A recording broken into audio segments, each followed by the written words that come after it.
Hey, Charlie, did you hear that the rebels ordered 12 B-wings for their fleet, but 13 ships arrived at the Battle of Endor?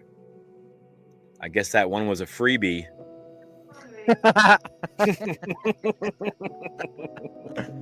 Nice.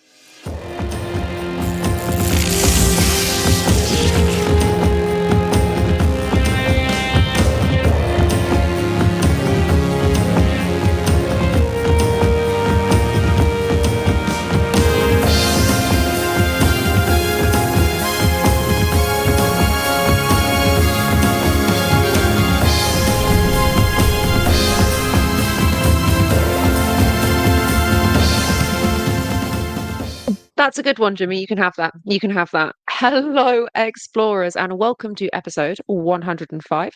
And as always, thank you very much for joining us. And if you like what you hear, please leave us a rating on your podcast provider of choice. And don't forget to like, share, and subscribe. Now, Jimmy, how has your week been? It's been emotional. Been emotional week for me and my wife and my teams and my students and my coworkers. I will announce it here, I guess, first. Or not first, but I'll announce it out there of anyone who knows. I myself and my wife have decided to move away from the Derby School District. I've been there for 15 years coaching and teaching. My wife went to school there. She's a Panther through and through. Just some things have not changed that need to change. And leaving my students and leaving my athletes has been the hardest thing, and it's been a rough week because they just found out. But we know we just claimed our 7th league title on the girls' side. They actually put the beat down on Woo! the competition, Nice. and they handle themselves so classy and just such great kids. And that program will be strong with or without me. But yeah, so my week has been emotional roller coaster, and we're heading into it. If you're listening to this on Tuesday, we have our final goodbyes on Wednesday, and that will be obviously emotional. And then we'll head into state, and then my time at Derby High School will, sadly come to an end. But the door's always open if things change, and I feel like it's a better place for teachers. But as of right now, I think it's best for my wife and myself and that we a new adventure. All right. Yeah. So, but other than that, been great. I mean, we've been good. Things have been great. The weather's been beautiful. But Jack, what about you, bud? Hopefully Yeah, not no, I've had not a good crying. no, yeah. I've had an eventful week. I've been on Sean Hudson's stag who's getting married. That was amazing, great laugh. Got to catch up with a lot of our listeners, some of the lads from Star Wars Sessions as well. Absolutely fantastic. I am feeling it today. I am a little fragile, not going to lie. But if there's one thing that can cheer me up, it's Charlie's fun fact. Oh, I've got a good one for you guys today. Now, some of you might know this and some of you might not, but somewhere deep in the depths of the Lucasfilm archives exists a copy of A New Hope.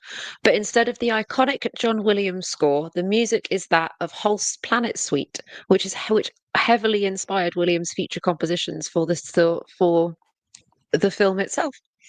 Because today I went to a concert and I had the pleasure of listening to Dvorak's New World Symphony live.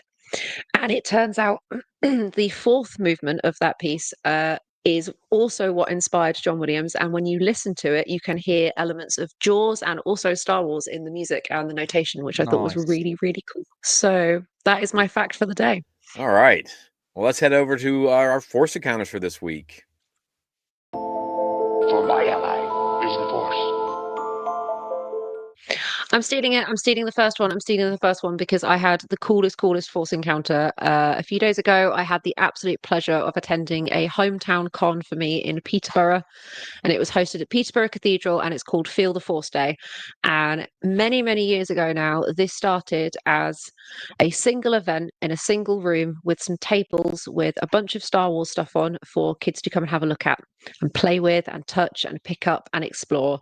And as the years have gone on, it's now expanded into a full convention, which is hosted at Peterborough Cathedral. And it ran from 11 o'clock in the morning till 6 o'clock in the evening, which is an Strong. impressive time span for a con. And I had an absolutely incredible day. It was wonderful to be in my hometown, dressed up in my Ray costume. I met some wonderful people. I met loads of old friends, people I've not seen in years.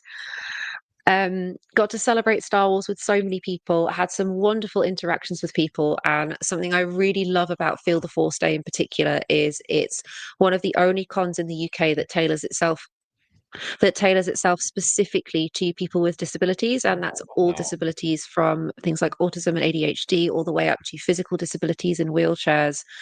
And it was such a beautifully unifying experience, and it was an absolute joy and a pleasure. And I have a new addition to my collection. This is my little knitted Jar Jar. He was made by one of the ladies who runs the event, and all of the proceeds from her sales go directly back to Feel the Force Day. So we Aw. have contributed back into the con, and that makes me so, so happy. Isn't he just absolutely precious? That is the one Jar Oh, Jar I my like. mum also my mum also came with me, and that was her first ever Comic Con. So 10 out of 10 for Glenda. She had a brilliant time. Great job, Glenda. Great job. Has she seen you dressed up before, like in person? No, So how was that? this How was was that the first experience? time. Was she blown How away? was seeing me dressed up? Fantastic. Awesome. Very cool. Very cool. Fantastic and super proud. Jimmy, what is your Force encounter for this Yeah, week? I had a lot of like Star Warsy things. First I got into the third installment of Jedi Knights, and I'm was a little disappointed in that. Ooh. But I finished Into the Light by Claudia Gray. It is Mm. the second to last book. It's the last YA book in the High Republic as we know it.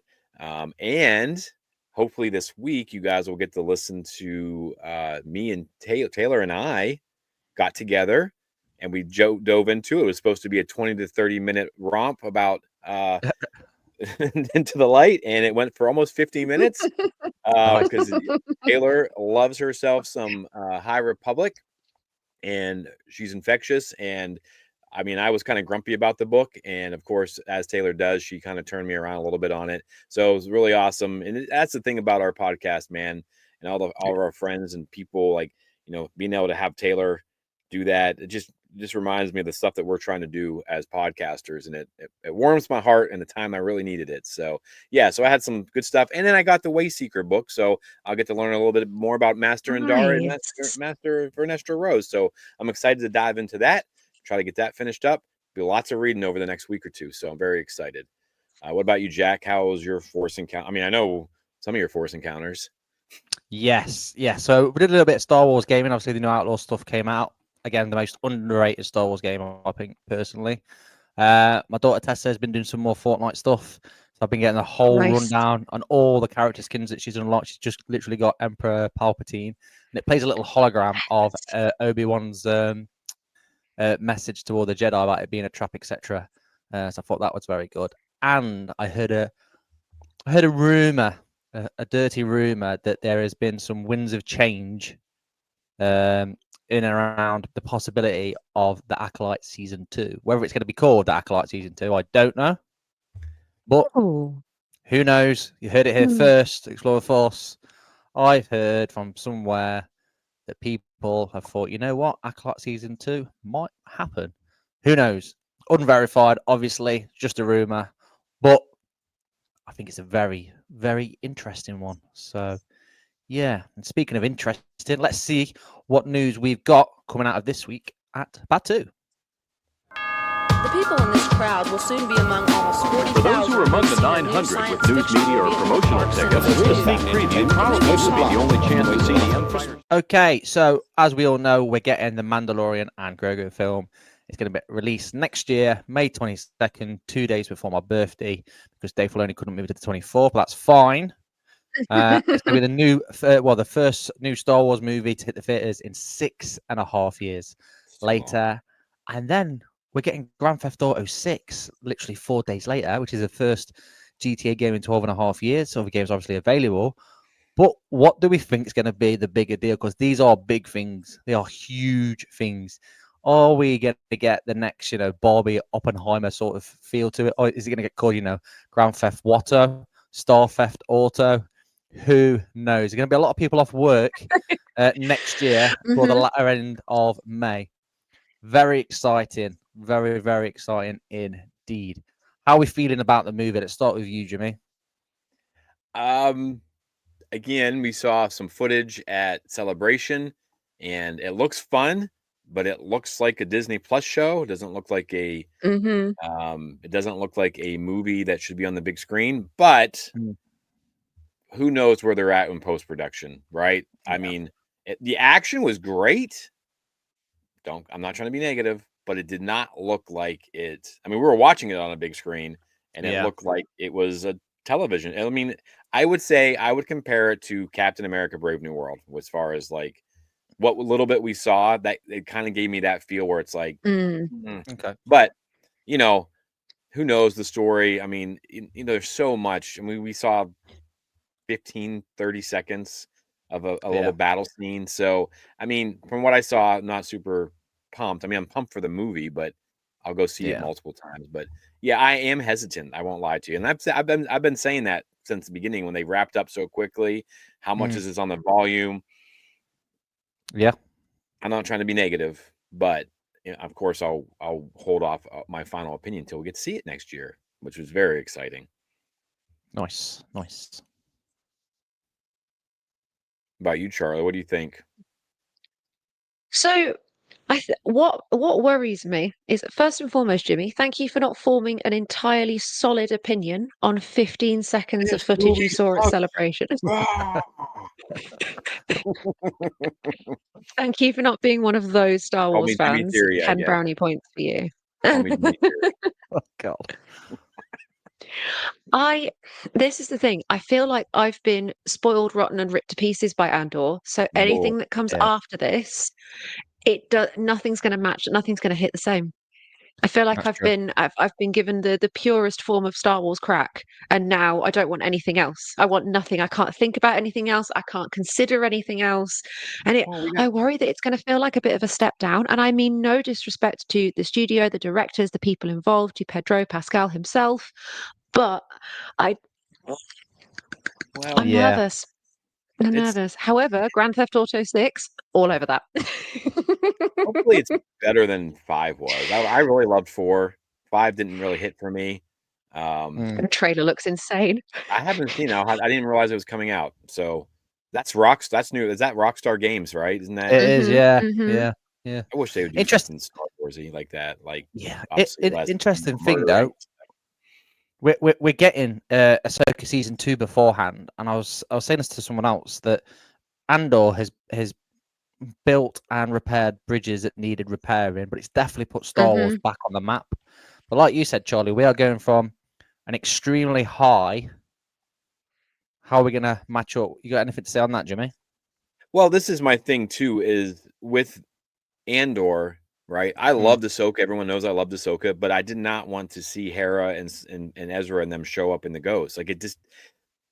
The only problem I have, and I agree with Charlie. I know we haven't really got to talk about Andor as a group yet. I know Mike and I have done it. You guys have done it, and it's been sad because we haven't got to talk as a group. But there's a disconnect in the level of writing and intensity. And I think like if Hera and like them show up, then does it fit together? Because we know that like, episode, what was it, 9, when he rushes, welcome to the rebellion, the next step is getting her to the Ghost Crew, and it's weird to me that like we know it, we accept it, but it just doesn't feel right for her to land in that universe.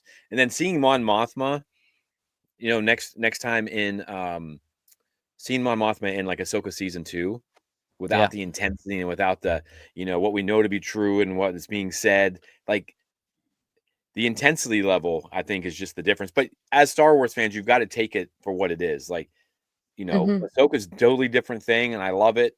I love Andor. I mean, we just got 4 movies of Andor, so.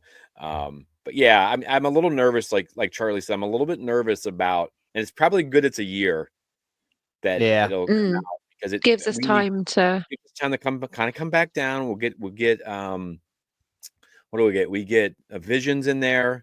And then we'll come back around. Who knows if we have any anime? I think there's something coming out in 26, in early 26. Maybe it was Visions Presents. Lego. Something. I don't know when that mall stuff comes out. But anyway, so like we have time. Hopefully it shifts and and as fans we can be responsible, and you can't sit there and you can't compare them as Well, it's not as good as Andor. Well, no, it's Yeah, not yeah. going to be as adult as Andor, but like, Totally different. Yeah. you know, So yeah. So that's my only concern, but I think Charlie nailed it on that. fair. So. Fair. Thank you. Awesome. What other news have we got, guys? John Boyega was in Fan Expo Philly. Boo, Philly. Candidly spoke about possible Go Birds. return to Star Wars. Right? He says, "Come on, yeah, of course, that would be fun to do, but contractually, I'm on 3 movies, and then after that, we don't know what's happening until they, give you a few calls and you say you should come back and all that kind of stuff." And because of the whole storm after Star Wars, I think Disney felt a little bit like, does he still want to be a part of it? I'm like, damn. Like, I can like this franchise and still tell you that certain elements wasn't all the way there. It doesn't remove your love for the entire franchise. So for me, everybody knows it's dependent on treating the character well. It's dependent on fulfilling the arc that was teased quite a lot during the process. And hopefully it's time. It's them approaching it by having a plan that they're going to do throughout the whole series. And that's, yes, he's a victim. He is a victim of the ridiculous idea just to make a movie and then we're going to make sequels. Yeah. We're going to make the next one. We're going to make the next one. And I mean, you think about the first time you see the trailer and he pops up and he's got to say, we all expected more. And then I think that was the plan. Yeah, I think he has every right. I mean, some of the stuff he Mhm. said was a little bit, but I understand his anger. I think that they didn't know what to do with him. They didn't handle his character well. They could have done so much more. I hate to say this because I feel like I've been kind of negative a little bit today on some things, but the Duel of the Fates version of the last movie, what he would have got to do, going back to Coruscant and doing all that stuff, like, I think that would have solidified his arc a little bit more. But who knows what Simon Kinberg and those guys want to do? Like, if if they have a plan and he likes that plan, I mean, but you have to have a plan. I hope they never ever make this mistake again. So, what do you guys think about what he said? Thank you. This is the calmest and the most kind of balanced I've seen him be on this subject. It's nice to see him acknowledge that, yeah, Finn wasn't treated great. His story was dreadful and he was dragged through the mud, and the character really wasn't treated with the respect that you would want to see, especially with what was teased with him. There was so much put in and so much that was left unfulfilled. But he's also saying that, like, you know what? I would come back. I would do this again. Of course, I would do this again. And that, as like a Finn Poe Ray fan, makes me extremely, extremely happy. I just want my best 3 buddies back together again, please. Yeah, I see where Charlie's coming from. I don't think it's going to happen. I don't think we're going to get Oscar Isaac come back. He's too expensive now. Like similar to Ewan McGregor, he's so expensive now to hire to use. See, Oscar Isaac was asked directly in an interview recently, "Are you in talks for Star Wars?" And immediately he responded with one big fat firm no, which is what everybody who is under 8 billion NDAs says. That is exactly how every single one of them talks. No, maybe, no discussion, no back and forth, just straight up no. Interesting. So I think he's already been secured, which is why John Boyega's going, well, actually, if you guys did this and if you did this for Finn, then yes, I'd absolutely come back. I think it's easier to fit Finn into it than it would be Poe. Finn makes more sense than Poe, I think. I want to see Finn, Poe, and Rey with some dialogue that's between what they got in the sequel trilogy and Andor. I don't want Andor intensity, I don't think, in my, but I want to see them with some real lines, some real dialogue. I want a human discussion around a table. Like, you sit there and you watch Oscar Isaac and stuff, and he is an amazing actor. And all he did was yell his lines in the sequels. And I was like, what is this fool doing? And then you watch Dune, and you're like, oh my gosh, like, this guy's amazing. You'll watch him in Moon Knight. This guy's amazing. Everything he's in, he kills. And it's like, and you watch Daisy in Young Girl on the Sea and this other stuff she's been in. She has gotten better. John Boyega, we know can act, and I'm just like, man, give these guys a chance. Yeah. Maybe with Andor's success, they'll understand that they can make some movies. You can have something a little bit.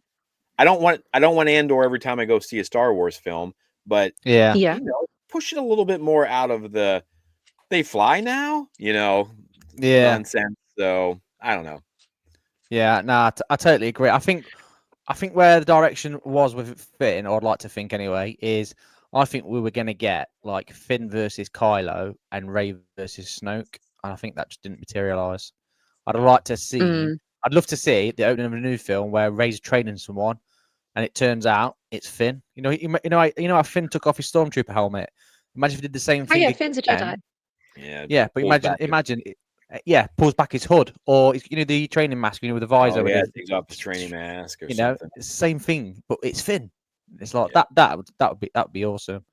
But yes, yeah, maybe a future discussion down the road. This It might be indeed. That would be nice. Maybe we can do like a what's next for these three characters, because I would love that as a discussion. Now, we're going to get a little bit controversial, guys. Whether you love AI or whether you hate AI, I've heard about the next this. couple of stories involve AI. So, first up, we have AI Darth Vader.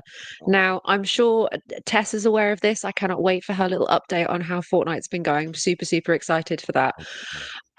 Starting today, you may ask the Dark Lord of the Sith your questions directly in Fortnite Galactic Battle. Darth Vader has touched down once again as a boss in Battle Royale, replacing Darth Vader Samurai. Be the first to recruit him, and your whole team will be able to take turns talking to the Dark Lord. Just remember to press the special Darth Vader button that'll pop up to talk to him. Now, this is a quote directly from the James L. Jones family that says James L. felt that the voice of Darth Vader was inseparable from the story of Star Wars, and he always wanted fans of all ages to continue to experience it. We hope that this collaboration with Fortnite will allow both longtime fans of Darth Vader and a newer generation to share in the enjoyment of this iconic character. So they have used AI to replicate James L. Jones's voice so that Darth Vader can pretty much say anything you would like Darth Vader to say. Now, if you go on TikTok, Yeah, there don't are go some on it. very don't. There, these videos are not for little ears and little explorers, I'm afraid. People are making Darth Vader say some quite interesting things, some quite funny, naughty, bad things. And there's been quite a lot of heated discussion about whether this is respectful, whether this is disrespectful, whether this is. How do you guys feel about it? Because I'm all for the preservation of legends in this way. This is why we have music. This is why we have films. This is why we have television. But this feels, I don't know, there's like another layer of ethics to this that I find quite interesting. So how do you guys feel about it? this is bad. This is bad personally, because I get the statement from the Earl Jones family, right? But I don't think, God bless his soul, he would do this purely because to me, it's doing the character and him a massive disservice, because it's turning that character, I think, into a bit of a joke. Personally, so that's my feelings. Go on, Jimmy.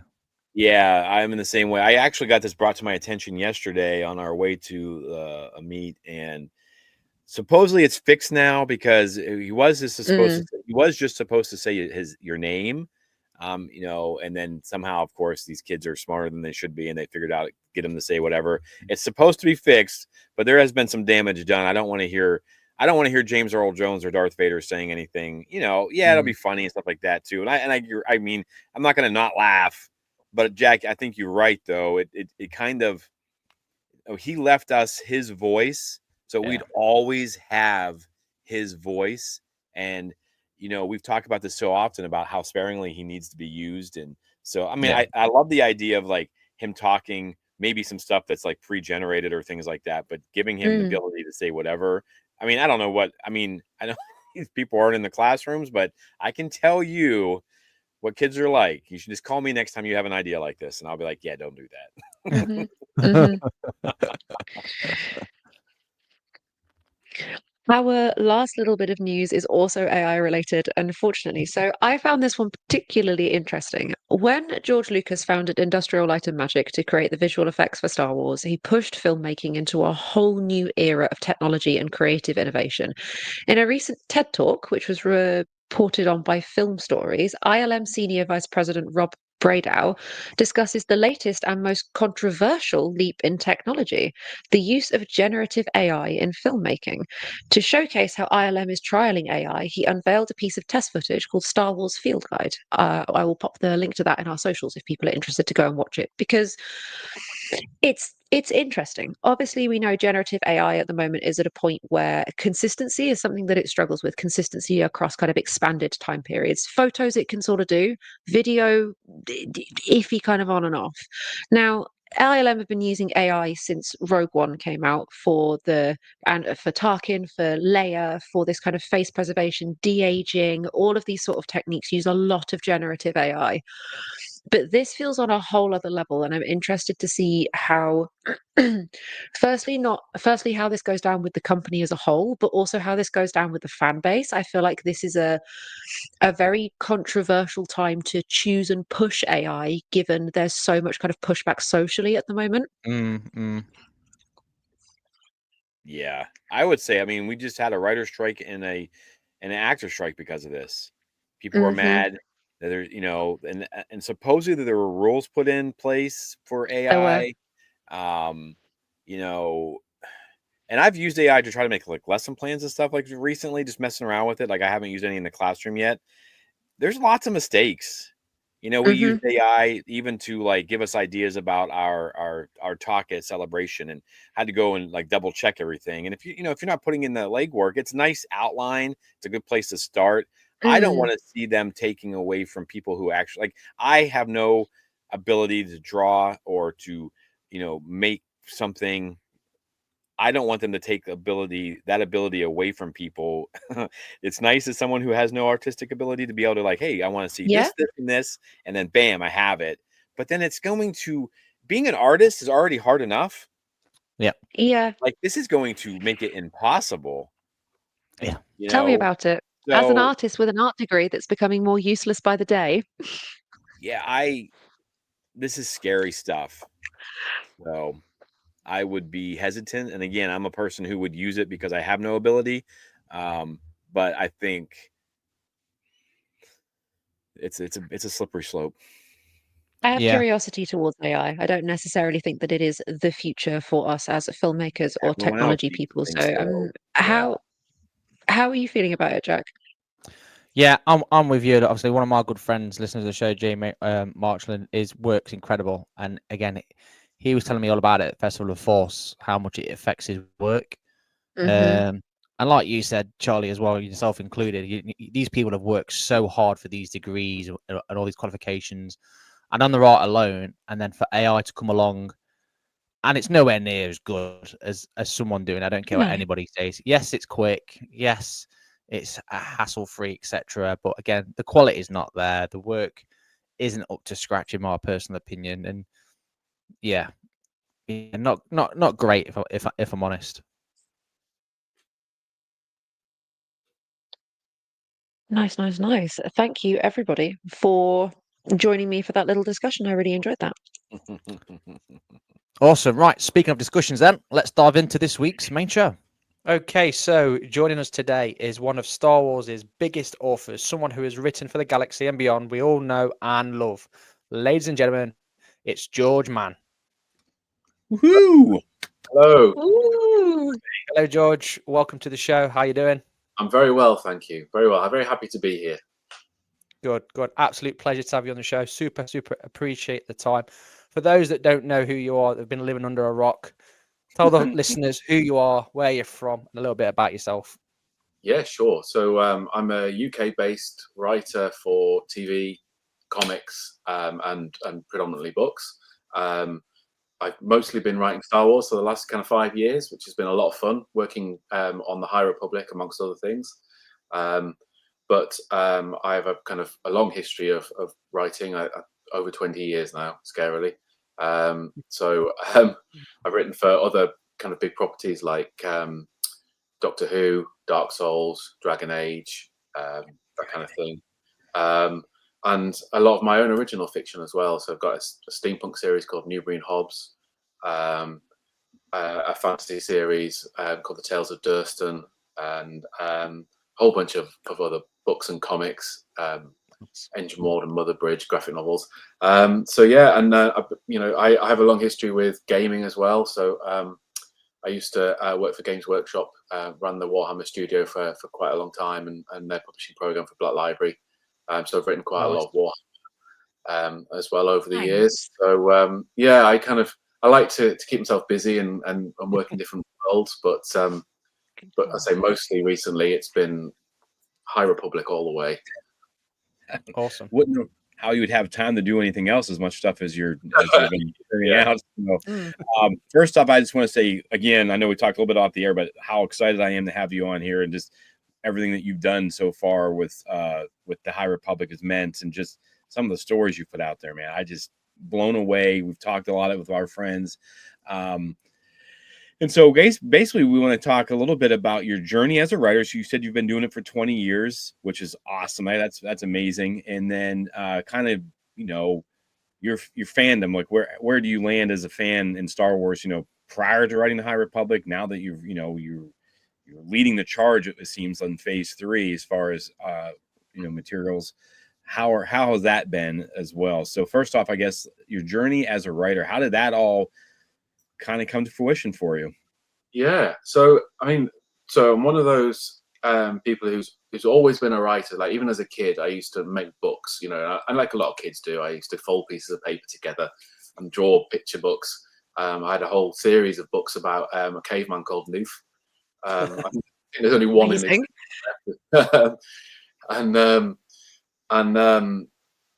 Yeah, and I always loved books. I grew up, my parents used to read to me a lot.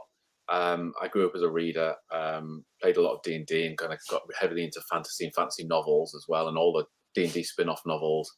And then kind of as I kind of hit my kind of teens, I got into a band. I thought I was going to be a rock star, as we all do, spent a lot of time reading bands and music biographies and things, and kind of drifted away from the fantasy stuff for a while.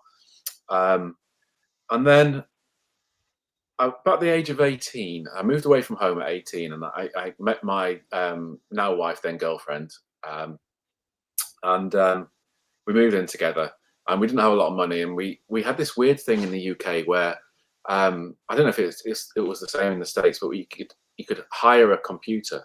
It was in the days when computers were really expensive, like a 486 from Radio Rentals, and I kind of got quite excited, and I hired this computer and brought it home, and set it all up, and then realized, well, what can you do with a PC? And especially in those days, I didn't have games, or I had Solitaire on it, I think. And I was like, oh, I've got this computer, and I was really excited to get it going, and I've got nothing to really do with it. So I opened the word processor, and I just started messing around, and I thought, and it kind of reminded me that I enjoyed writing and making stories up. So I thought, I've got a computer, I might as well give it a go.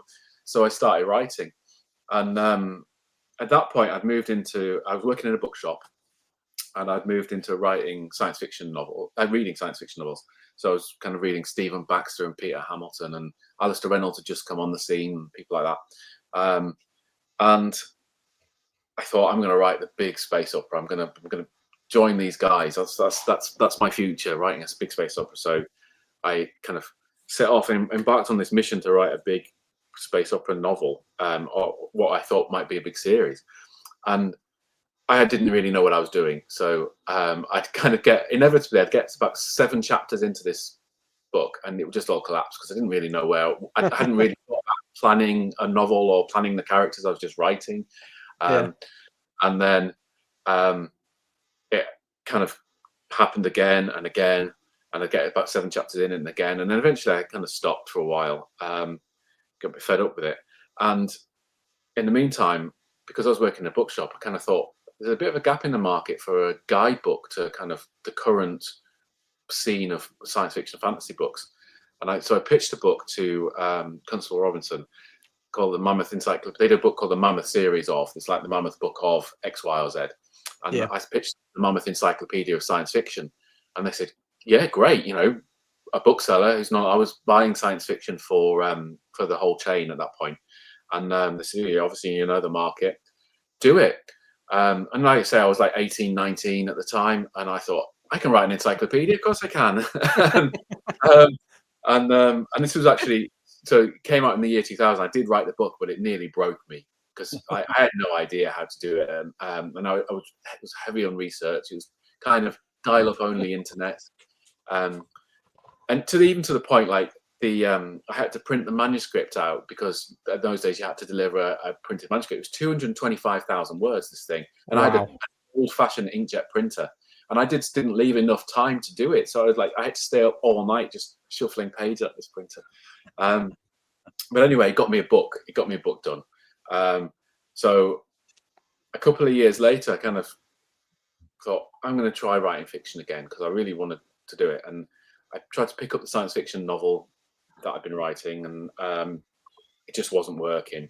And I was moaning to a friend of mine who was my kind of counterpart. We had a chain.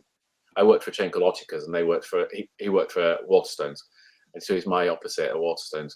And we'd become good friends. And I said to him, "Oh, I'm fed up with this thing. It's not working." And he said, "Look, just write for yourself. Write what you want to write. Stop trying to write something that you think is going to be big and commercial and is going to get you a book deal and and get you well read. Just write something for you to remind yourself why you love writing." And I thought, that's pretty good advice. So I sat down and I thought, right, I'm going to write a thing for me. And I thought, and I'll throw in ingredients from everything I love. So Hammer Horror, Doctor Who, Sherlock Holmes, all these things. And I started writing a book, and lo and behold, I got past chapter 7, and I just kept going. And I got to the kind of halfway point where I was halfway through this book, and I just sent it to Michael, my friend, and said, "Look, your advice worked. I've written this. I'm writing a book, and I'm halfway through it." And lo and behold, I didn't know that he was doing some consultancy work for a publisher at that point, and he really liked the book, so he forwarded it to the editor there. And the next thing I heard was an email from the editor saying, "I've read the first half of your book. Michael passed it on. If you finish it, I'll buy that and the sequel." Oh, wow. Oh my God. So the kindness of friends, I kind of got my first proper fiction book deal, and that was the start of it all for me. Several books followed. I won't bore you with the details of a whole 20 years worth of career, but I got into writing Doctor Who because I was writing Newbury and Hobbs, because that book turned out to be the first Newbury and Hobbs book. The editor on Doctor Who read the Newbury and Hobbs books and said, "I think he'd be great to write a Doctor Who novel." And of course, I was a huge fan of Doctor Who, so I jumped at the chance. That got me a bestseller, so I was able to quit the day job and become a full-time writer.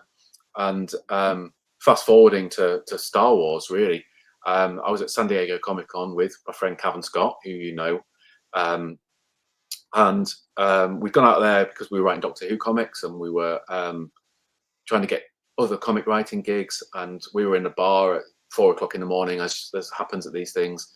And Cav introduced me to this guy called Michael Siglain, who he knew professionally. And we just had a gin and tonic at 4:30 in the morning. And it was all very social. There was no kind of and we bonded over our shared love of kind of old horror movies. Yeah. That was it, really. Kind of came home from San Diego and buzzing from everything. And then went to New York Comic Con 3 months later, and I got a message through Cav, actually, from Mike Siglain saying, "If George is coming out, can you bring him along to this party? We're having a party. Can George come along?" Sure. So I went along, and thinking it was just a social thing. But Mike pulled me to one side, and he said, obviously what had happened, we'd swapped kind of social media. We'd followed each other on then Twitter. And I'd had a book coming out at the time called Halloween, Witchwood, which is a kind of supernatural crime novel, and it's all about a series of murders that are taking place, but they're all based on this kind of mythology from the Saxon period, and it's fictional mythology. And Mike had bought the book and read it after seeing it on Twitter and having met me. So he pulled me to one side and said, I read Witchwood, and can I ask you a question? All this mythology that you created for that book, or that was in that book, did you create it, or was it based on kind of historical stuff? And I said, no, I created it all. And he said, I thought so. That's great. Would you like to do the same thing for Star Wars? I was like, yeah, I nearly dropped my beer, because of course, like all of us, I'm a huge Star Wars fan. And that's where Myths and Fables came from. So he'd had the idea for the book while reading Witchwood, and then kind of said, Nice. We want to do a book, and want you to do some in-world mythology. And that's where that started. And my Star Wars career began. So, serendipity meeting people, in the right time, right place, and a lot of hard work in between. I hasten to add. Wow. Really, a huge amount of hard work. George, it's so, so lovely to meet you. Thank you so, so much for coming on the show. No problem. I have to say, you have a massive resume in so, so many different realms, in different genres, in different fandoms.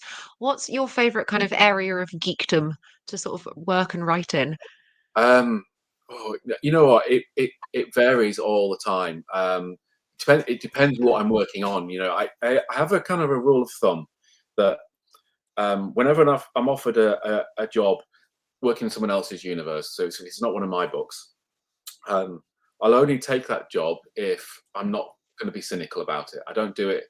Thankfully, I've been lucky enough that with my wife's support as well, I can kind of go, okay, I can turn down this job if it's not something that I think I can give my all to, because I think, being a fan myself, I know what it's like for fans who, when someone writes for something that they care about, and they do it for the money, or they do it because it's a job, as opposed to because they care about that franchise that they're writing for.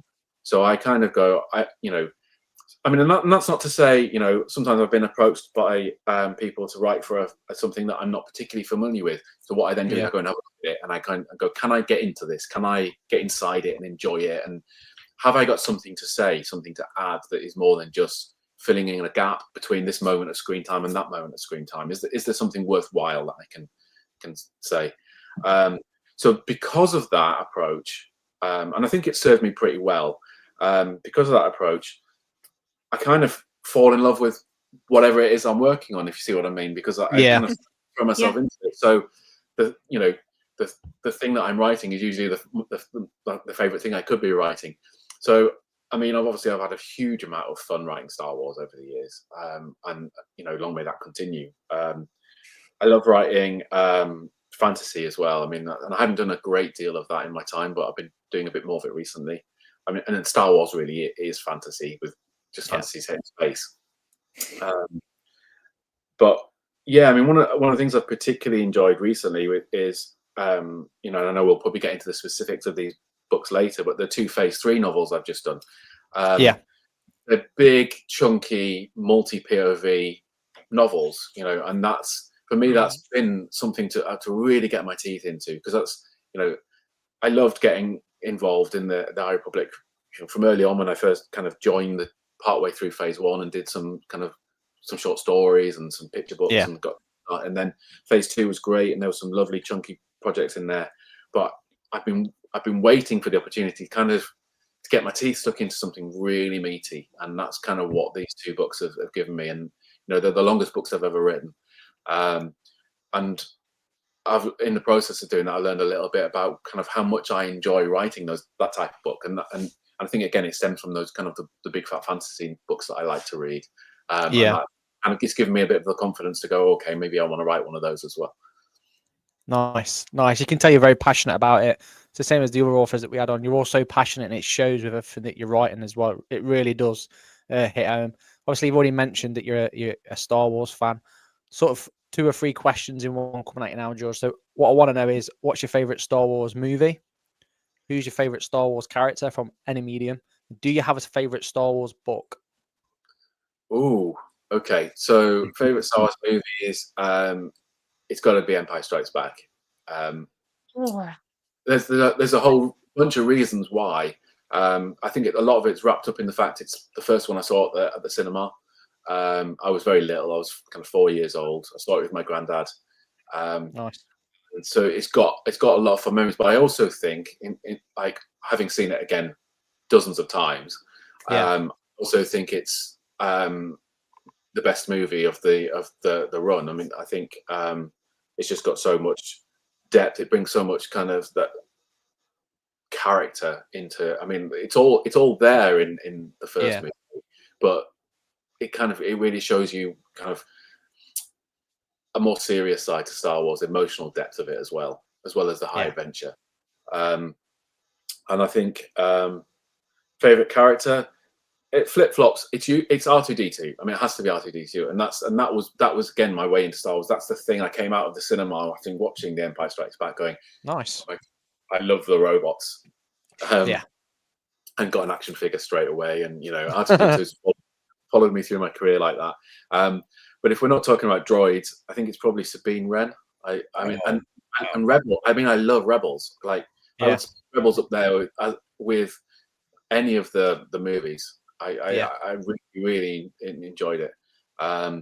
So, and Sabine, I think, again, as a character with so much to offer. It's like she's a character I would love to write one day. One day. So yeah. Favorite books? Oh God, it varies so much. Yeah. I don't know. I love the old Republic comics, the old Republic graphic novels. I love them as well.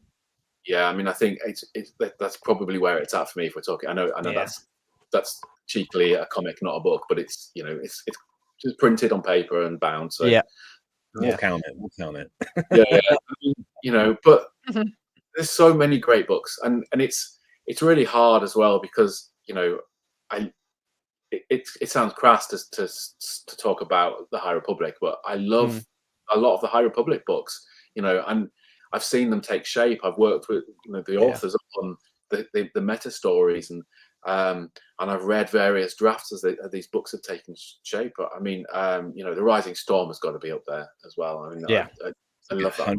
It always sounds like I'm saying, oh, because Kevin's my best mate, I love his book. It's not that. I think putting that to one side, I just think it's a great book that again it does a bit of what and this is I love Light of the Jedi. Don't get me wrong, I absolutely adore it.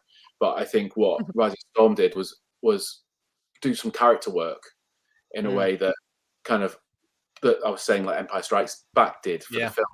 It did the same thing for me in terms of books and kind of it blew it open. Charles did such a fantastic job of setting the stage, and he had to set the stage from kind of a dialed out perspective to show the whole scope of this new era. Yeah. And what then Cav does is he zones in a part of that and does some character work, and then obviously what everyone's done since is continued that work and grown it. So I think those first two books together are some of the best Star Wars writing we've seen. Excellent. Let's continue with the High Republic. So I remember, I can't remember if it was Chicago Comic-Con or if it was because I think you were introduced at Anaheim. Weren't you brought out on the stage at Anaheim? I wasn't at Anaheim, no. London. London was my first celebration. Yeah, London. So they announced this Project Luminous, and we're like, okay, cool. I mean, I think it was just a blurb at Chicago. We had no idea, what it was really going to be. And then, of course, at Anaheim, some of the books are out and it's growing. And I go to all the panels for the High Republic. I've been to all of them, at the celebrations. And, at Anaheim, it wasn't that packed. By the time we get to London, I mean, that place was, it was insane. You think George Lucas was going to walk out on that stage the way, and I love seeing that. What is it like for you to come in, after, we've seen the video footage of stuff, and we've talked some of the authors about, coming in after it's kind of been established. Is that nerve-wracking for you because you got all this, like, how can I add to this, or what is that process like for you, when Michael asked you to come be a part of this? Yeah, I mean, it is nerve-wracking. It's I was a bit lucky because what happened, the way I actually got involved was a little bit earlier than phase 2 would suggest, because what happened was I was writing a book called Dark Legends at the time. Yeah, the Republic was kind of first being fleshed out. So Cav had kind of been away to the ranch with the guys and had worked on the story and the original 5 architects and the team, and they put together a lot of stuff. And Mike said to me, look, we'd already kind of done most of Dark Legends, but he said, look, we Target want to do a special edition with 3 extra stories. I'd love it if we could do one that's tied to the High Republic. It'll be the first thing that's published, but no one will know because no one knows that the Drengir are a thing in the High Republic yet. But we want you to do a thing about the Drengir. So he said, what I'm going to do is I'm going to send you all the information about the Drengir from the High Republic stuff that's been done already. Yeah. We're going to send you the manuscript of Charles's book. Have a read. You know, come up with a story for the thing. So I did, and I came back, and then kind of what he actually sent me was everything for the High Republic that had been done, like the whole Bible and everything. And I went back to him and said, "You didn't just send me the Drengir stuff." He said, "No, I know. Read it all. It's going to be useful. It's going to be useful for you in the future." So he already had an eye about this. And then when I got to talk to him, so I did the Drengir story, and then I got to talk to him a bit later about stuff, and he kind of said, "I'm going to bring you in properly for phase 2. You know, we're going to bring in a few more writers. I'm going to bring you're one of those writers I'd like you to bring in. So The keep big reading guns them." are coming. Yeah, so exactly. So he kept giving me the manuscripts to read, and also then what happened was because I was reading the manuscript, I was well placed to write the 2 picture books that fitted with it. You know, the Rising Storm and Fawn Star. So getting those manuscripts early, I was working on those. So although I wasn't interacting with the team, I was involved. Cav knew that I was involved. And you know, me and Cav, because we have a business together as well. We have and we're best mates. We have an NDA between us. And Mike was fully aware of that. So he was like, "You two can talk about this stuff. It's okay." He kind of gave us express permission to talk about it. So Cav knew that was coming. So that helped because I knew, like, well, my mate's there helping me. He's gonna make this an easy transition for me to join the team. And he, you know, and I'd met the other guys at conventions, so I was starting to get to know them a little bit.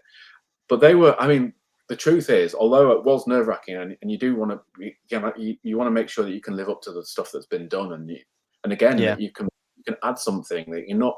I didn't want to just go in there and go, all right, what are the gaps in the story that they need me to write for them? It was a proper conversation about, like, okay, how do I get involved in this? How do I join the team properly? Nice. And they were great. This is great. Come in and join. You know, they were so welcoming. It made it easy in that sense.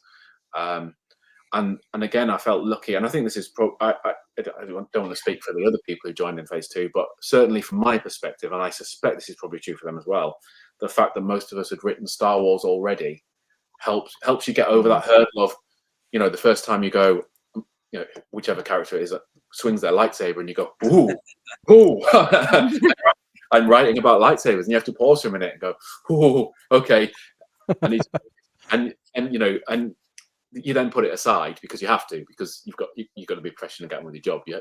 But you also have to allow yourself these moments, because that's part of the enjoyment. It's like, you know, it's very easy, and it has been very easy for us. And it's interesting you talked about that panel on Celebration London, because that's a real moment.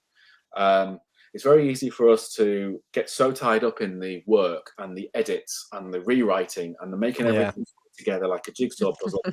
You're so close to it. It's like you're myopic, and you don't necessarily always step back and go, "Wow, you know, I'm really lucky. I'm writing this stuff. People read it. People enjoy it. It means something to them. I'm in a really privileged position here." And I think moments like that panel at Celebration, where you realize there's 4,000 people in the room, and they're here to hear us talk about books. I mean, that's books and comics. It's insane. It's insane. I mean, it doesn't happen. And kind of okay, I'm not only am I lucky, and it gives you such energy, but it also makes you think I have a responsibility as well, because I've been given a platform here. And I have a responsibility to those fans to do my best work. And it really does push you on, because I really feel that the weight of that, in the sense of, like, I have to make sure that this book is the best thing I can write. But also to use that platform in the right way, to showcase diversity or talk about kindness, you know, to make sure everyone who reads those books can see themselves in those pages. And that really became evident to us, because after the panel we had a cosplay meetup.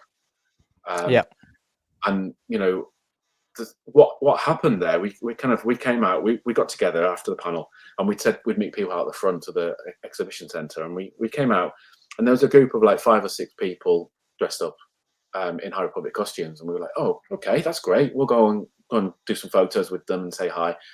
And we went over to talk to them and having a bit of a chat. And at one point, one of them clicked and said, oh, you know, we're not the meetup. We're just here having a cigarette. You want to be over there? And we looked around. There was some steps down, and there were 300 people. And, and we just kind of, our mouths dropped. And we spent 2 hours just talking to people, doing selfies. And people were coming to us with letters they'd written about how our books had affected them, or gifts they'd 3D printed, or stickers they'd made. I was genuinely in tears. It was a moving moment to go, okay, we've connected with these people, and obviously, if this is representative of what other people are reading and getting from these books as well, that's huge. It's like it's such an achievement collectively, and it's made it so important. It's so important to me, but as a writer, and you know, and I say I feel a real sense of kind of duty to service that and serve those people well. So it's that's been the biggest thing actually, from joining the team. It's like the team, like the team itself, they made it really easy. Mike's made it really easy, but the thing that's been the biggest kind of wake up call is like the impact that those books have. The fact it's not just me writing them in a room anymore, and there's more to it than that. That's awesome. That's absolutely love to hear that. There's blown away again. By. Yeah, go ahead, Jack. Sorry. Yeah, sorry, Jimmy. Yeah, it's evidently clear. Like, I was in the room, Jimmy was in the room, and people were going off. The amount of cosplays as well, like you mentioned there, George. Everybody in that hall pretty much was near enough dressed up for books. Like you said, it's unheard of. It's absolutely insane. Yeah. I know there's not a panel at Japan specifically for. I was very bummed by this, by the way. Yeah. So that's sort of caught me by surprise, because I think if there was, I think we're going to go from 4,000 to 8,000, maybe even 12,000, because the reaction. It wasn't part. I don't know. You know, I'm not coming out to Japan, which is sad. But I don't know. I'm speculating here because I don't know really whether it's because the books aren't published as much in Japanese. Maybe that it might be. They might be thinking that it's a more difficult. Proposition. Yeah. So if I was to theorize something, probably because it's like a manga-based sort of culture, I think with Japan. But yeah, I absolutely love hearing stories like this from all walks of life, authors included, because a lot of people, again, I was probably in that bracket before I started doing podcasting, used to be thinking, you know, people just pick up a pen and away they go. Like you said from the off there, George, you know, you get given all these manuscripts, you've spent hours and hours and hours of just reading before you even put pen to paper. You know, there's a lot of hard work and effort. And again, Jimmy's already said it. Charlie said, I've said it. You know, we do really appreciate the hard work that you put in. We do.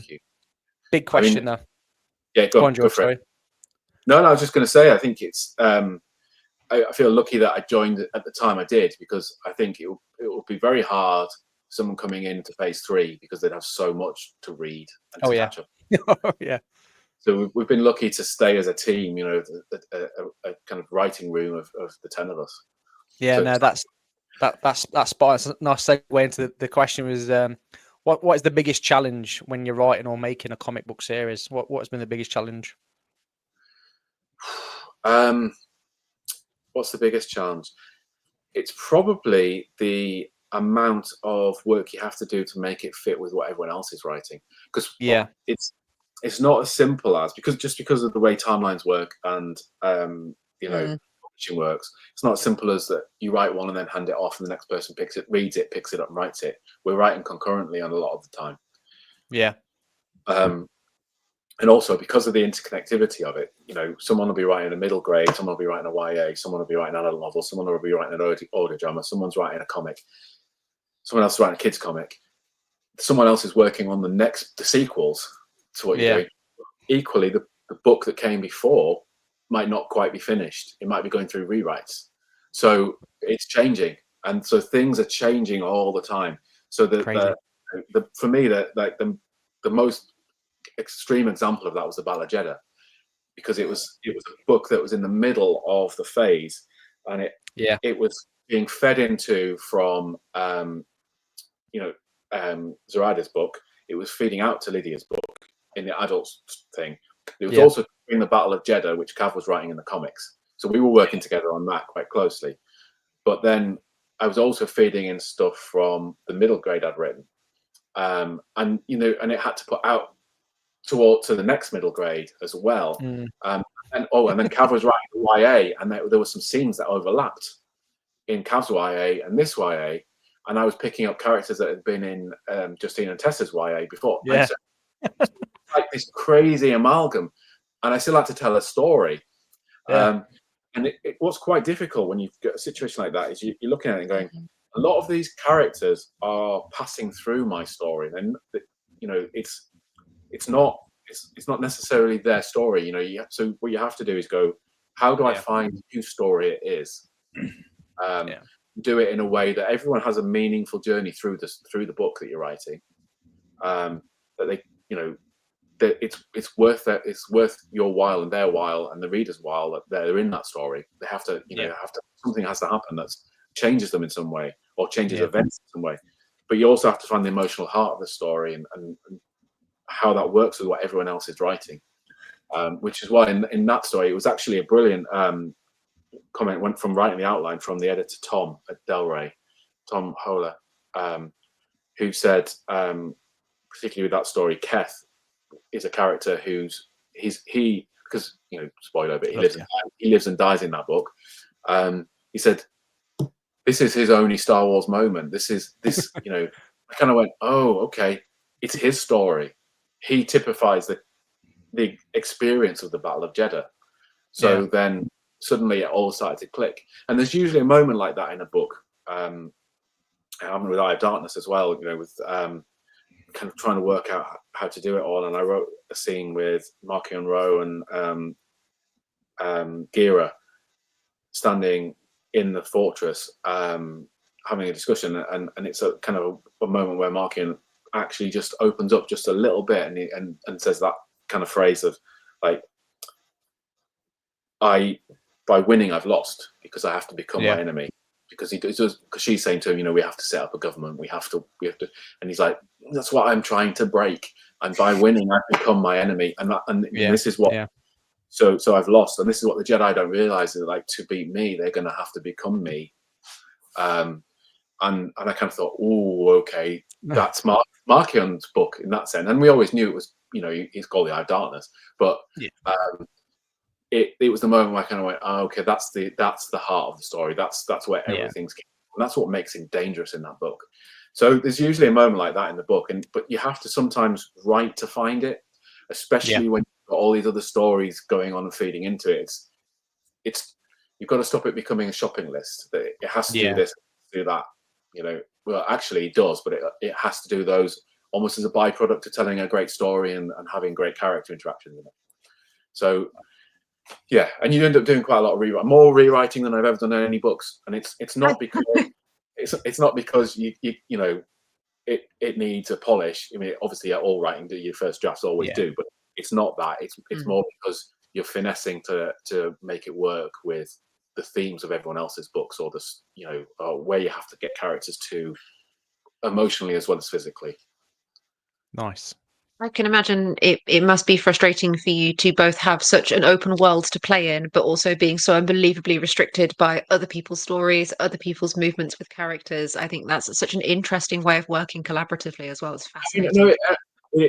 It's difficult, but it's a joy rather than a frustration, actually, because you work with these people on it. So you then we all get on well enough and trust enough each other well enough that we can just speak to each other about it and go, okay, look, can we compromise on this bit? If I really, really want to do this bit, but if I do it so that this way it works for your book, can you just, and everyone goes, yeah, great, let's make it work. Let's workshop it until it works. Or if we're really stuck on it, we put it to the whole team and we'll have a conversation about it and figure it out.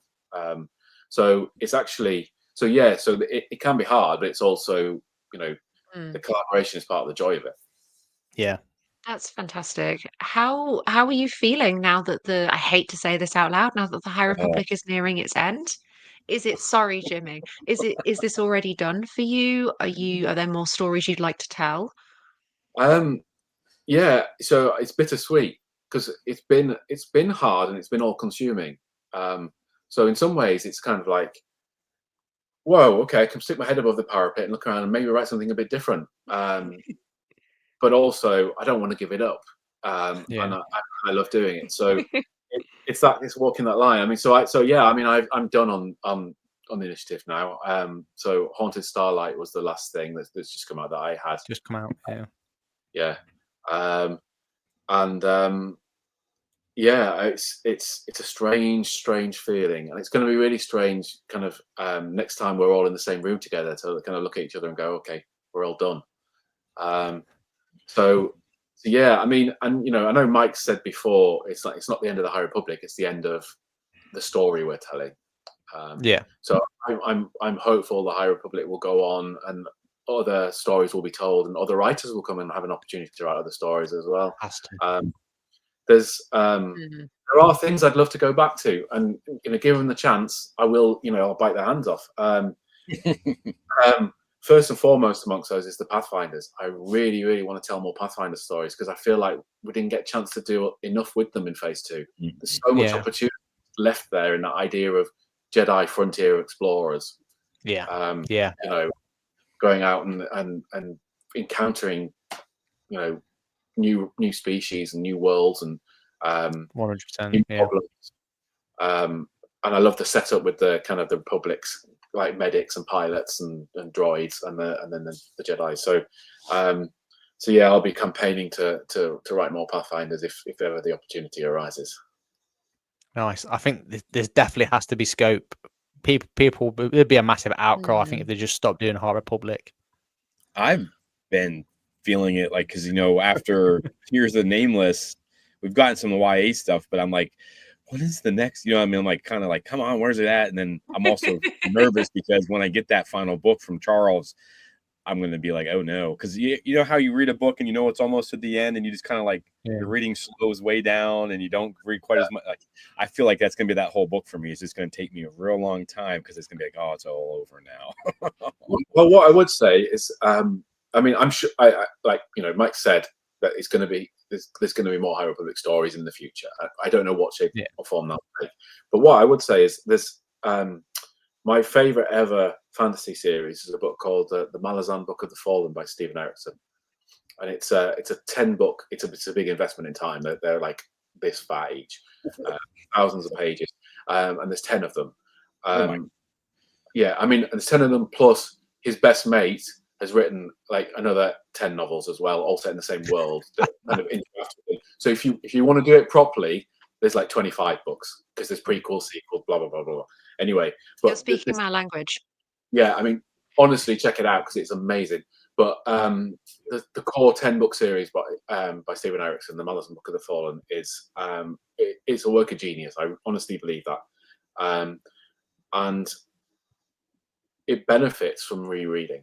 And this is the thing that there's a big fandom around it, and what everyone says is you get to the end of the first read through and you're a bit like, wow, okay, that was amazing. I'm so sad it's over, and people say go back to the start, and they're all right as well, because what happens is with that series in particular, you realize that this is why I think it's a work of genius. There's things that he doesn't explain. He's very much one of those writers who just drops you in and you fathom what's going on with the characters as you go through, and then it starts to make sense as you go.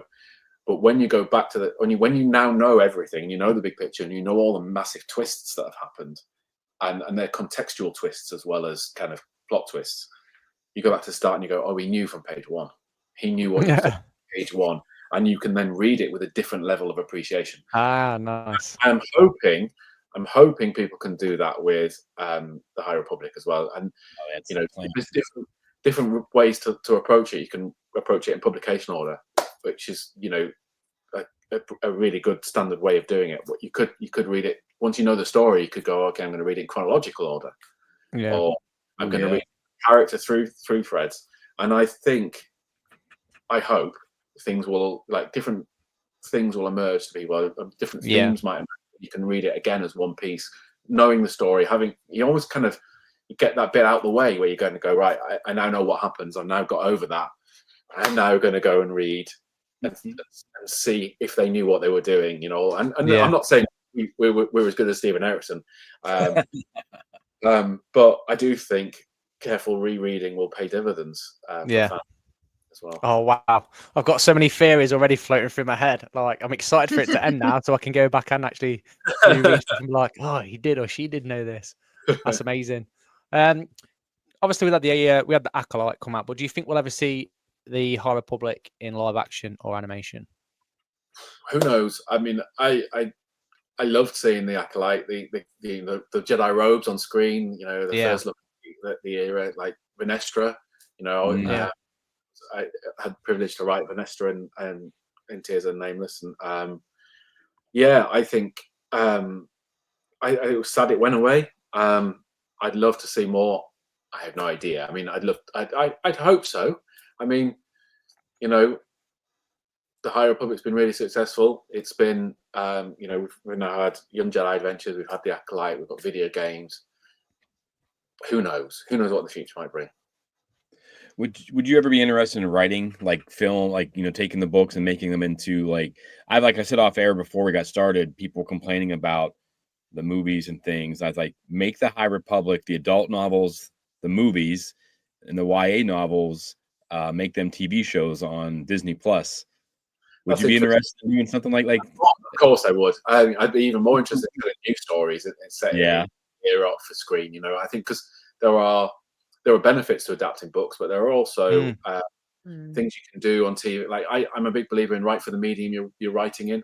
So you know, when I write a comic, I always try and write visually and do interesting things with page layouts that I can work with the artists to do interesting things that you could only do in a comic. And with audio, I'm trying to think about what the oral experience is going to be for someone listening to it and suggesting sound effects and things. And for TV, I think it's a different medium again. So I mean, obviously a lot of what happens on TV and film is adaptation, but a necessary evil, I suppose, of adapting a book is that you have to cut loads of it because you can't film it all unless you can make a long TV show.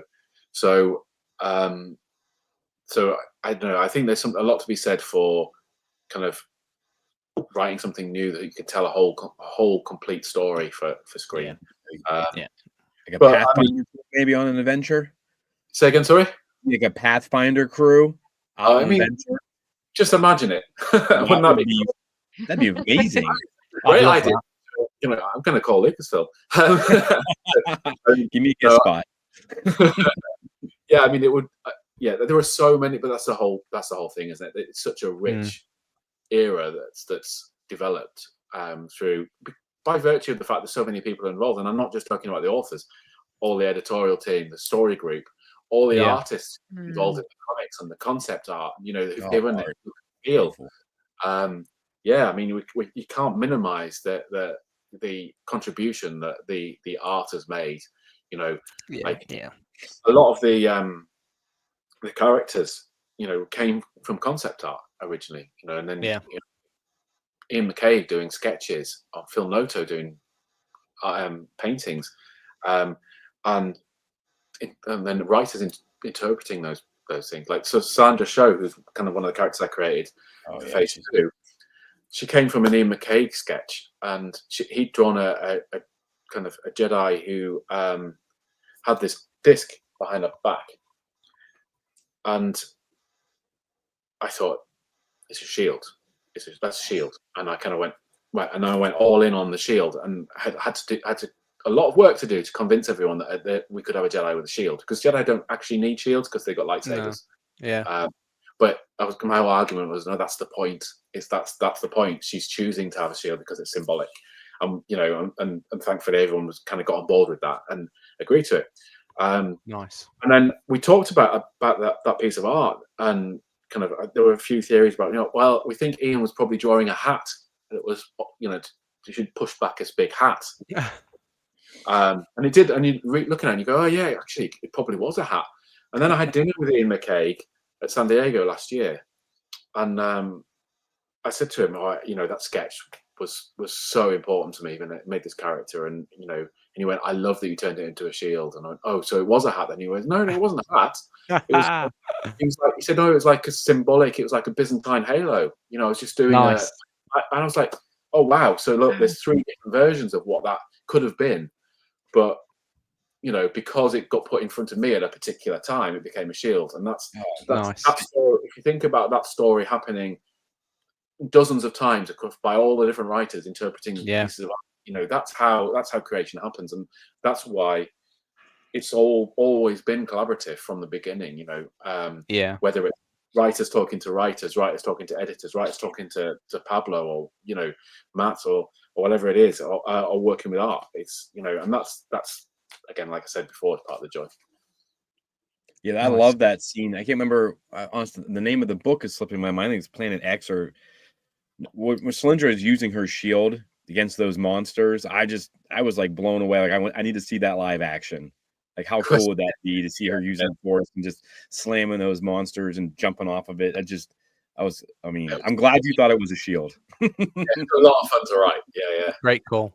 And then obviously, then you know, I've then tried to follow that shield through time. You know, with Tears of the Nameless. Yeah. Oh yeah, I was pumped when I saw that. So, So this next little question is half something that we've written and also partly from my dear friend Dylan, who is maybe not quite as big a High Republic fan as Jimmy is. Not quite, but he is. When I said I was speaking to you today, he sent me many, many messages about questions he wanted to ask. There's a very long one about the shield. But specifically, myths and fables being part of the Galaxy's Edge project, how does that feel? And Dylan specifically asked me to mention that book because it's one of his favorites. Oh, well, say thank you to Dylan for me. Well, It was great. It was again, it was a huge honor to be, you know, given an opportunity to find out a bit more about Batu. You know, and it's crazy the amount of work that the team behind, you know, like Disney Imagineering and Lucasfilm put into Batu. I mean, the document they gave me to look at, and like bear in mind that there's like 3 stories in the expanded edition that are set in Batu. Was hundreds and hundreds of pages of this is the backstory of every character in Batu, every location in Batu, of the moons, yada yada yada yada, and it's amazing the work they put into that. And it really shows. I don't know if any of you've been, you know, had the opportunity to go and visit Galaxy's Edge, but it really shows on the ground. You feel like you're in a Star Wars film on set. Yeah, I'd love to go. So jealous of all the people that go there. It's unreal. I've got one. Oh, sorry. I've got one last High Republic question for you. Oh yeah, go ahead. It's the big How one. could you do that to Master Miro Locks? How do you sleep at night, sir? That is probably one of the most, for a Star Wars book. Like, I don't want to give too much away because I think everyone. I think fans, if you haven't read the High Republic, you could probably pick up Tears of the Nameless and read it. You may have some questions, but like the story in itself is like I said off air, it's like one of the most Star Warsy things. I love it. I'm a huge fan of like Solo because I feel like it really feels like Star Wars to me. And then this book, I don't know what it is about this book. But the scene with Miro, I'm just talking about it, I'm like, oh, like I kind of get goosebumps when I think about how like haunting it was. And then I messaged Lydia. I was like, did you know this was going to happen? You know, and she's like, well, kind of, but I didn't know exactly how. And she's like, yeah, it was a pretty intense scene. So how did you come up with that? Like that, I think that brought the Nameless. They did a lot of terrible things in a lot of these books, but that was just kind of next level. And I really think it brought the fear of the Nameless just to another. I mean, I just think it took it to a whole nother level. Thanks. Yeah, I mean, so the truth is, Miro was born to die. We knew. So again, I knew going into writing that book that some way, shape, or form, Miro was to die. But I wasn't given a brief on how. So we talked it through again, you know, at length, trying to work. This is the way it works. You put together your first version of the outline. You you show it to Mike and the team. You bounce it around some more. You do another version. You bounce it around a bit more. Goes to Story Geek. You bounce it around a bit more. So it refined as I kind of worked out what are the different missions that everyone's going on. But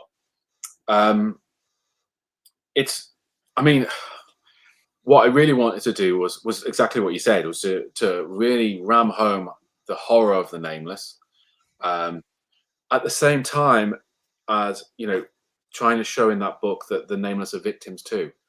And I think, we always say like horror is more horrific if you leaven it with humor. And I think it's true as well, of kind of like if you show these creatures do horrible things, and if you then kind of pull the rug a little bit and go, but they're not monsters, they're just creatures who've been kind of pulled from their natural habitat and corrupted, and they're victims too, and they're just hungry, and you go, oh, okay, that puts a different complexion on things. And it was kind of trying to create that juxtaposition, as well as kind of putting Amadeo through the ringer. I mean, I think like it's quite a dark book, Tears and Nameless, and and I think I was trying to I wanted to kind of the slight mirror to Amadeo's and Reith's journeys, but also showing the differences between those journeys and how they both differently cope with loss, and kind of, I suppose at the heart of it is what I was trying to do with Tears of the Nameless was write a book about dads and sons, essentially, when you think about it. And you've got to be very careful. You can't make a direct comparison between a master and Padawan relationship and a father and son relationship. But it's the clearest thing we've got within the Jedi. It's not parental, but it is kind of, they are a parental-like figure in some ways. So I was kind of playing with that and going, okay, so the themes of it were, you've got a very healthy relationship there between Amadeo and his master.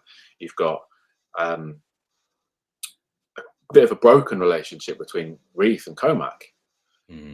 You've got a substitute figure who's stepped in Aslin, who knows what Aslin's agenda is, but it's not working out well for Reith.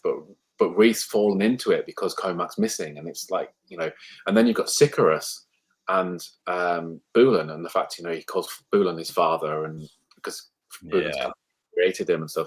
So they're the relationships I was playing with, even to the extent, there's a character called Dorian in the book who talks to Amadeo about his experiences being a trans person, and how his relationship is seen through the lens of his relationship with his father. So kind of that's what I was playing with throughout, and so that was very much in my mind as well when I had to kill Miro Lux, because it's like, well, I knew he had to die. let's make it carry some weight, both emotionally and in terms of showing the themes. Well done, sir. Thank you. I'm mad at you. Well done. Well, it's interesting because I was talking about the different rewrites you get. One of the notes that came back from my first draft, which is always fairly loose first draft, was, we need to care about Miro more before you kill him. And I was like, okay.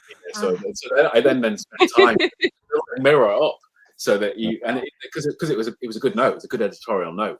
It's like, okay, we have to care about him so that people feel it because that's the whole point of fiction, isn't it? To make you feel things, I suppose.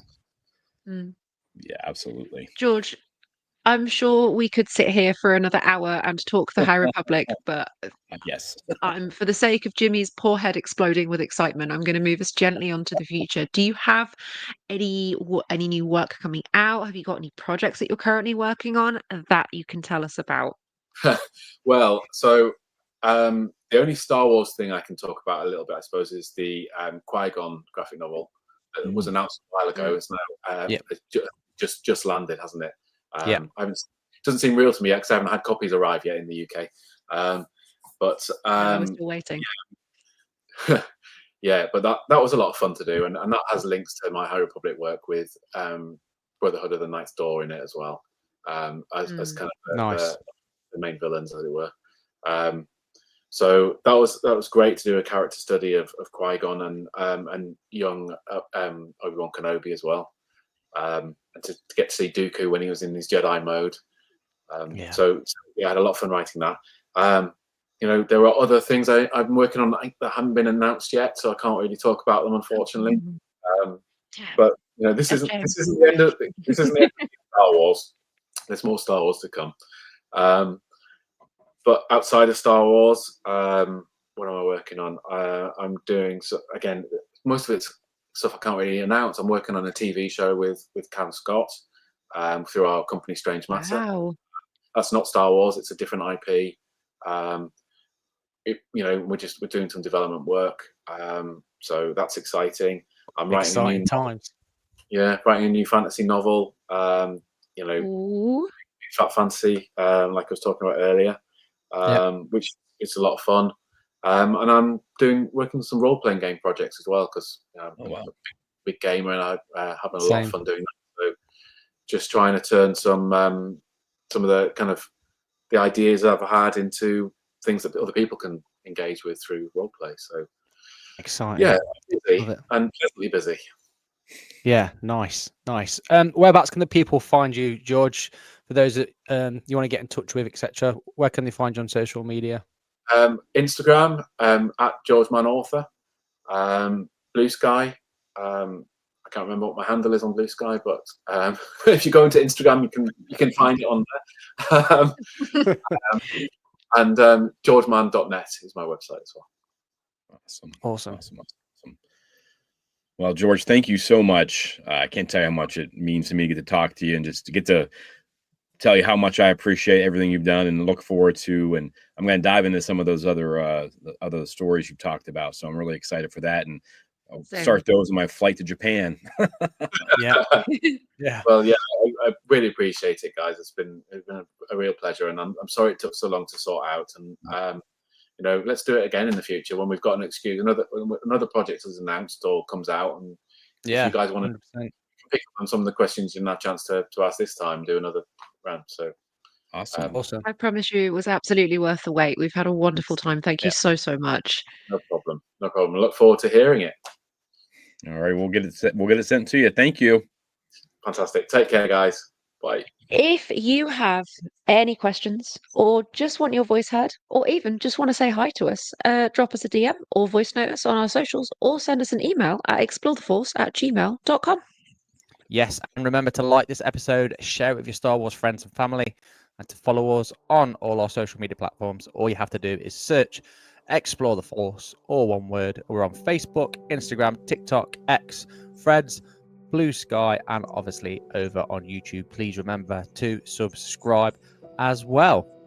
Also, if you want to show your support and spread the word around by image as well as voice, and head over to Redbubble and search Explore the Force, where you can purchase Explore the Force merchandise. And a massive thank you to the incredible Mark Wolf for his jingles and tunes on the podcast, and show him some love by checking out everything he's made. All of his stuff all of his proceeds go to charity, from my understanding. Super talented guy. And we love him here at Explore the Force. And finally, you have been listening or watching Explore the Force. And for all of us, we have spoken.